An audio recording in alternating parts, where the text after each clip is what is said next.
po si Angel. Kayo po ba si Sir Angel Bob? Locsin. Hello po. Hello po, Miss mga Angel. ma'am. Nabalitaan ko po na ngayon po kayo ay magbibrigada eskwela. Yes So, po. nandito po kami para i-volunteer ang services namin. Pwede niyo po kaming utusan kung ano mga Wow. pwede nating linisan dyan o maihahanda natin para maging safe ang lahat. Thank you so much. Sir Bob, sobrang excited ako makilala ka kasi ang dami ko naririnig na ang ganda niyong ginawa dito sa eskwelahan. Ako si Robert Latag Mitra, 47 years old, taga Chaong, Quezon, isang guro sa Don Arsenio Escudero Senior Memorial School.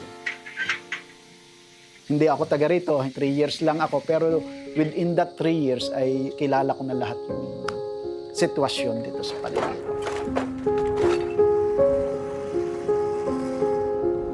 Sa sitio Balok na kinatatayuan ng aming paaralan, ito po ay isang komunidad ng mga tao na nabubuhay at umaasa sa pangangalahig dito sa dam site. I remember 2016, nung ako ay ihatid dito, nung dating ko rito, yung school madumi.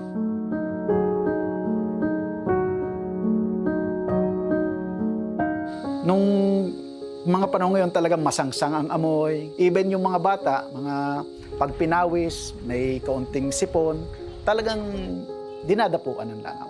Wala pala silang supply ng tubig. Kaya ang ginawa ko, yung tubig sa school, nilagyan ko ng extension sa labas para sila'y nakakasahod. And after a week, meron akong isang batya, isang bimpo na may hand soap. Totoy, hilamos ka muna. Gagayanin ko lang ng ano. Ako na po. Tatakbo na yung sekripo. Siya na yung magtutuloy. Doon ko nakita na siguro kailangan nila talaga dito ng may magtuturo. Kasi nga, walang nagli-lead kung paano ang gagawin. Hindi po namin na-expect ko. Kayo pala yung dadating. Baka pwede Sige po, ma'am. Yung patour pong po sa ating health eskwelahan. protocols. Susunod tayo sa protocol. Ang ating pong foot Ay, okay. mat. Tignan mo naman, no? Meron siyang foot mat. At ano po ang next? Attendance po ng brigada, ma'am. Napansin ko po, sir, na meron po kayong enrollment kiosk po dito. Actually po yung aming enrollment kiosk, nakalagay po yan sa iba't ibang lugar kung saan maraming tao.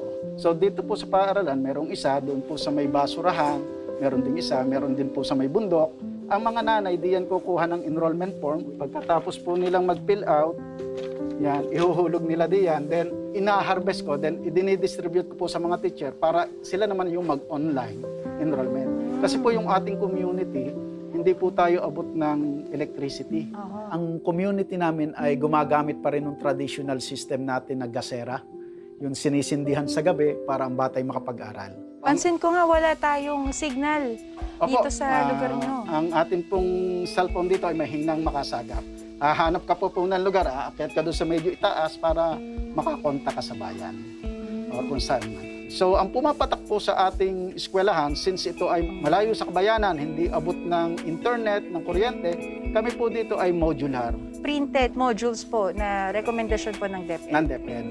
Napakaswerte din po dahil po ang ating city government ay naglaan ng budget para mabigyan ang bawat district ng isang risograph machine doon na magre-riso, magre-reproduce ng module at doon na lang kami kukuha. Pangamba pa rin kasi nga kokonti yung aming budget, close to 7,000 lang a month. Doon sa learning continuity plan na ginawa ko ay pumapatak po ng 123,000 yung gagastusin para laang ma-survive itong isang taon na ito sa pagpiprint pa lamang ng modules.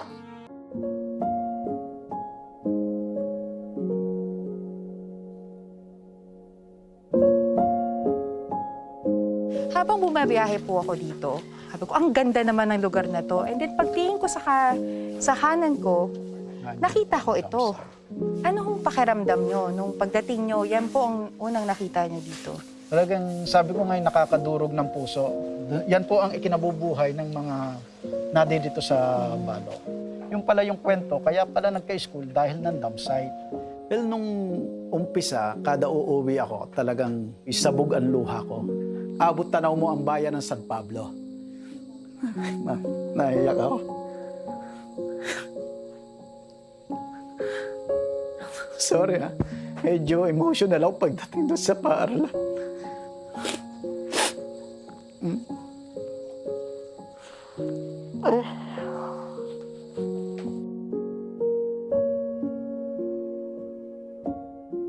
Siguro po yung tawag ng Panginoon sa akin bilang isang guro na kahit ako'y umalis na sa sistema ng education during that time na ako'y nag-abroad, nung pagbalik ko, nagpunta ako sa business sector sa Makati, siguro po nakita ko yung mission o yung tawag ng Panginoon na may gagampanan ka sa lugar na ito.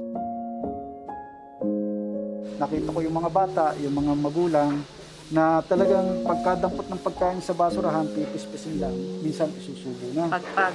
O yun, yung pagpag na sinasabi nila. Sometimes naman niluluto nila. Sabi ko, kailangan maturuan ko itong mga ito ng tamang cleanliness para mailayo sila doon sa mga sakit na pwedeng makuha sa basura. Correct, tama. Ikalawa, sabi ko, kailangan ang mga batang ito ay lumaki na hindi na diyan maghahanap buhay. Kailangan matuto sila ng mga bagong kaalaman ng paghahanap buhay doon sa baba, sa kapatagan, para maiba naman yung buhay. Inumpisan ko sa, tinanong ko ang mga bata, meron ba kayong pangarap? Yung word na pangarap. Sabi nila, ano po yon? Ibig sabihin, wala silang direksyon. Ang kanila, babangon, papasok sa school, uuwi, hindi sila naghahangad na makakatapos ng high school, ng college, at umalis dito sa basurahan. Lahat ng grade level yan, inumpisahan ko, magtanong kayo, ano ang gusto nilang maging sa kanilang paglaki. Sabi ko, mag-teacher ka para dito ka na magtuturo. Kaya dapat magkaroon ng sisibol na bata dito sa kanilang community. Kaya po medyo yung mga bata, pumihis na rin ng maganda, nakikipagsabayan na rin sa larangan ng pag-aaral sa iba't ibang paaralan. At kahit po larangan ng beauty contest, yung mga binibining kalikasan, kami po ay nananalo na rin. Ang galing.